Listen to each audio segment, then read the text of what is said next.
வணக்கம். மார்ச் மாதம் 6ஆம் தேதி சனி பகவான் கும்பத்திலிருந்து மீனத்திற்கு வருகிறார். திருநள்ளாறு பஞ்சாங்கப்படி, வாக்கிய பஞ்சாங்கப்படி இந்த மாற்றத்திற்கான அறிகுறிகள், விளைவுகள் ஒரு மாசம் முன்னாடியே ஸ்டார்ட் ஆயிடும். அதனால தான் நாங்க ஒரு மாசம் முன்னாடியே இந்த சனிப்பெயர்ச்சி பலன்களை சொல்றோம். உங்க பிறந்த நேரத்து ஜாதகத்துல சனி எங்க இருக்கார், என்ன ராசி, யாரை அவர் பார்க்குறார், அவர் யாரை பார்க்குறார், குருவோட வீட்டில் இருக்காரா, குரு பார்க்குறாரா, இல்லை அவர் நிற்கிற நட்சத்திர கால் நல்ல யோகமான நட்சத்திரமா, உங்கள் லக்னம் என்ன, இப்போ என்ன திசை, இப்போ என்ன புத்தி, இது ஒரு காரணம். அது 50 மார்க்கை தரும். இன்னொரு 50 மார்க்கு இன்னைக்கு கோச்சாரம், அதாவது உங்க ராசிக்கு எத்தனாவது இடத்துல அவர் இருக்கிறாரு, இது ஒரு 50 மார்க்.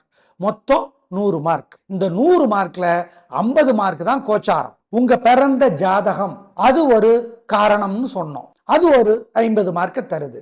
மொத்தத்துல 100 மார்க்குக்கு எவ்வளவு அப்படிங்கிறது தான் கான்செப்ட். அதனாலதான் சில பேருக்கு பாருங்க 7.5 சனியில கூட உயர்வு வரும், அஷ்டம சனியில கூட நல்லது நடக்கும், அர்த்தாஷ்டம சனியில கூட உயர்வு, வெற்றி, சந்தோஷம் வரும். எனவே இதை புரிஞ்சுக்குங்க. இந்த அடிப்படையில கோச்சார சனி பலன்களை சொல்றோம். சார், அப்போ பிறந்த ஜாதகத்தின்படி எங்களுக்கு சனி எத்தனை மார்க்கை தர்றாருங்கிறத நீங்க உங்க ஜோசியர்கிட்ட கேட்டுக்கோங்க. உங்க ஜனன ஜாதகம், பிறந்த நேரத்து ஜாதகத்தை காட்டி கேட்டுக்கணும். இப்ப பார்க்கலாம் சனிப்பெயர்ச்சி பலன். தனுசு ராசிக்கார நேயர்களே, அர்த்தாஷ்டம சனி ஆரம்பிக்குது.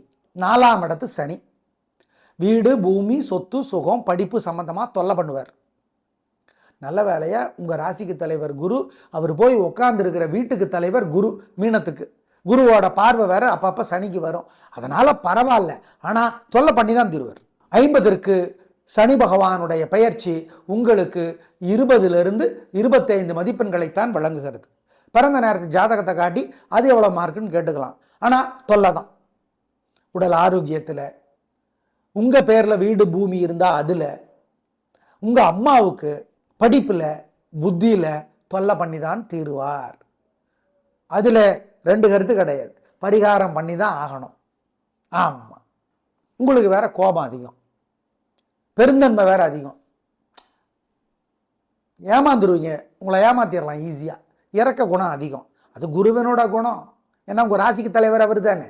அப்புறம் நட்சத்திரம் பூராடத்துக்கு சுக்கிரன், மூலத்துக்கு கேது, உத்திராடத்துக்கு சூரியன் இருந்தா கூட பூராடத்தினுடைய தலைவரான சுக்கிரனும் சனியும் ஃப்ரெண்ட்ஸ் இருந்தா கூட தொல்லைதான். எனவே பரிகாரம் முக்கியம், அதை மறந்துடாதீங்க. அர்த்தாஷ்டமம் 4ஆம் இடத்து சனி 4, 8ல் பாதி 4ன்னு எங்களுக்கு தெரியாதாங்காதீங்க. அஷ்டம சனியில் எவ்வளோ கஷ்டத்தை கொடுக்குறாரோ அதில் பாதி கஷ்டத்தை இதில் கொடுத்துருவார் இந்த 2.5 வருஷத்தில். ஆமாம், அதனால் பொறுமை, நிதானம், தப்பெல்லாம் சரியாக தெரியும், சரியெல்லாம் தப்பாக தெரியும்.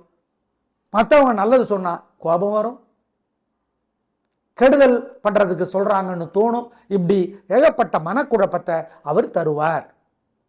அதனால் நிதானம் தான், பொறுமை தான், ஜாக்கிரதை தான். அதுவும் 4ஆம் இடத்துல இருந்துக்கிட்டு 3ஆம் பார்வையா 7ஆம் இடத்தை பார்ப்பார், அப்புறம் 7ஆம் இடத்தை பார்க்குறார். இந்த மாதிரி சிக்கலெல்லாம் பார்வையினால வேற தருவார், அது வேற இருக்குது. மொத்தத்தில் சனி உங்களுக்கு உதவியாக இல்லை என்பது வெளிப்படை. அதுவும் கடந்த 2.5 வருஷமா ஏகப்பட்ட உதவிகளை செஞ்சாரா 3ஆம் இடத்துல இருந்துக்கிட்டு, அப்போ டக்குன்னு நிறுத்திடுவார். ஆமாங்க, இப்போ நீங்களே பார்க்குறீங்கள, உங்களுக்கு நிறைய உதவி செஞ்சுட்டு இருக்காரு ஒருத்தர். ஒரு குறிப்பிட்ட காலகட்டம் வந்தோடனே அவருக்கே சலிப்பாயிடும், ஏகப்பட்டதை பண்ணிட்டோமே அவருக்கு, அப்புறம் என்ன நிறுத்து, அவ்வளோதான், பா முடி அப்படிங்கிற நினப்பு வேற இப்போ சனிக்கு வந்துருச்சு. அதனால சலிப்பு வந்து விட்ட சனி உங்களுக்கு தொல்லைகளை தர, சங்கடத்தை தர காத்திருக்கிறார். பிரார்த்தனை முக்கியம் என்பதை மறந்துடாதீங்க. பிரார்த்தனை பண்ணுனா ஜெயிக்கிறோமோ இல்லையோ தோற்க மாட்டோம் அப்படிங்கிறது உண்மை. மொத்தத்தில் தனுசு ராசிக்கு சனி உதவி செய்து கொண்டிருந்த காலகட்டம் முடிஞ்சிருச்சு. 3ஆம் இடத்துல இருந்தார், சூப்பரான ஹெல்ப் பண்ணார், கெத்த காட்டுறீங்க. இப்போ இல்லை. எனவே கவனம். ஒவ்வொரு சனிக்கிழமையும் அசைவ உணவை தவிர்த்துறணும். ராத்திரி 7 மணி வரைக்கும் பால் பழம் மட்டும்தான் சாப்பிடணும். ராத்திரி 7 மணிக்கு அப்புறம் சாப்பிட்டுக்கலாம். பால் பழம் மட்டும்.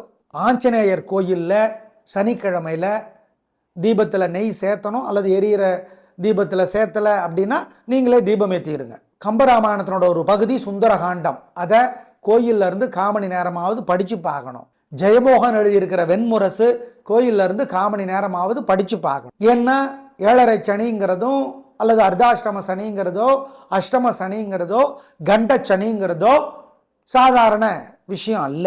எனவே இதை செய்யணும். நியாய தர்மப்படி நடந்துக்கணும். அறத்தின் பார்ப்பட்டு சத்தியத்தின் பார்ப்பட்டு நடந்துக்கணும். குற்றம் பண்றதுக்கும் பாவம் பண்றதுக்கும் நமக்கு நாமே சபக்கட்டு கட்டிக்கிட்டா இந்த காலத்துல அதெல்லாம் முடியுமாங்கன்னா அதற்கேற்ற தண்டனையை சனி பகவான் கொடுத்துருவார். அந்த தண்டனை காலம்தான் அர்த்தாஷ்டம சனிங்கிறதோ 7.5 சனிங்கிறதோ கண்ட சனிங்கிறதோ அஷ்டம சனிங்கிறதோங்கிறத புரிஞ்சுக்கோங்க. வருஷத்துக்கு ஒரு தடவையாவது திருநள்ளாறு கோயில் அல்லது மன்னார்குடி தாண்டி இருக்கிற திருக்கொள்ளிக்காடு கோயில் அல்லது சனி சிங்கனாப்பூர், இது மகாராஷ்டிராவில் இருக்குது, இங்க சொல்லுங்க சார் அப்படின்னா பாடல் பெற்ற தலம், பெரும் வலுவுள்ள பெரும் சக்தியுள்ள சிவன் கோயில் அல்லது திவ்ய தேசம், பெரும் சக்தியுள்ள பெருமாள் கோயில், சனிக்கிழமைகள்ல போயிட்டு வர்றது நல்லது.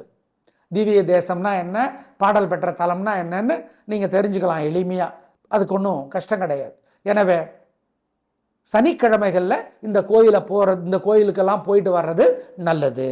சனிக்கிழமை தவறாமல் காகத்திற்கு நெய் எள்ளு பருப்பு கலந்த சோறு தரணும். ஏழைகளுக்கும் கொடுக்கணும். சிக்கனம் சிரமம் பார்க்கக்கூடாது. அமாவாசை தவறாமல், தமிழ் மாச பரப்பு தவறாமல் குலதெய்வ கோயில் வழிபாடு செய்யணும். இதெல்லாம் செஞ்சீங்கன்னா இந்த சிக்கலான காலகட்டத்தை பெரிய பாதிப்பு இல்லாம கடந்து போயிடலாம். சனிக்கிழமை தோறும் விநாயக பெருமானுக்கும் கோயில்ல தீபம் போட்டுருங்க. மனசுக்குள்ள சில மந்திரங்களை சொல்லிக்கிட்டே இருக்கணும். ஓம் சனைச்சரனே போற்றி, சாயாதேவியே போற்றி, சாவரணி தேவியே போற்றி, யமுனா நதியே போற்றி, யமதர்மனே போற்றி. யமுனா நதியில குளிக்கிறது வாய்ப்பு கிடைச்சு சிக்கல் இல்லைன்னா குளிச்சிடறோன்னு சொல்லாதீங்க. யமுனா நதி எங்க சார் போறது? மதுராவுக்கு போகணும். கண்ணன் பிறந்த இடம் மதுரா. அங்கதான் யமுனா நதியில குளிக்கிறது எளிது. அங்க போயிட்டு வர்றது நல்லது. இந்த 2.5 வருஷத்துல ஒரு தடவையாவது மதுராவுக்கு போயிட்டு வந்துருங்க. யமுனா நதியில குளிச்சிருங்க. இதெல்லாம் பண்ணினீங்கன்னா தப்பிச்சுக்கலாம். ஜெயிக்கிறீங்களோ இல்லையோ தோற்க மாட்டீர்கள். நல்லது நடக்குதோ இல்லையோ கெட்டது நடக்காது உறுதி. நேயர்களே, சனி பகவான் மார்ச் 6ஆம் தேதியிலிருந்து என்ன மாற்றத்தை தருவார் என்பதை சொல்லி இருக்கிறோம். இதற்கான விளைவு பிப்ரவரி மாதம் 6ஆம் தேதியிலிருந்தே ஆரம்பித்துவிடும். எனவே அதை வெளிப்படையாக உள்ளது உள்ளபடி பூசி மெழுகாமல் சொல்லி இருக்கிறோம். நல்லதுன்னா நல்லது, கெட்டதுன்னா கெட்டது என்று சொல்லி இருக்கிறோம். பரிகாரத்தை செய்து பயன்பெறுங்கள். சனி பகவான் எல்லோருக்கும் நன்மைகளை தராமல் நல்லவர்களுக்கு நன்மைகளை தந்து கெட்டவர்களுக்கு நல்ல புத்தி தந்து ஏற்கனவே செய்த பாவத்திற்கும் குற்றத்திற்கும் தண்டனையை தந்து திருந்தி வாழ்வதற்கு வாய்ப்பையும் தர நாங்கள் பிரார்த்தித்துக் கொள்ளுகிறோம். நன்றி, வணக்கம்.